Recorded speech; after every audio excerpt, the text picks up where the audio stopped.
வணக்கம். என் பேர் டி ஜெயகிருஷ்ணா.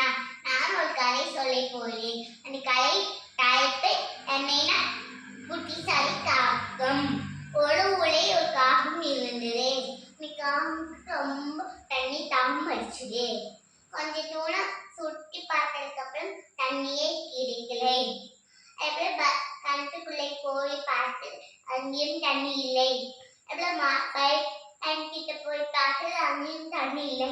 அப்புறம் தாயாரி காலம் போயிட்டு இருக்கும்போது தூரத்துல ஒரு பானை இருந்தது. அதுல கொஞ்சம் தண்ணீர்கள் பார்த்துச்சு. அப்படி யோசிச்சு எப்படி தண்ணி எடுக்கல அப்படின்னு மூச்சுக்கு எடுக்கல அப்படின்னு யோசிச்சு பக்கத்துல கல்லுக்கு பார்த்து எடுத்து போட்டு பார்த்துது. போய் எட்டல இன்னொரு கல் போட்டு பார்த்துச்சு. அப்ப இட்டுச்சு குடிச்சிட்டு பறந்து போயிடுச்சு.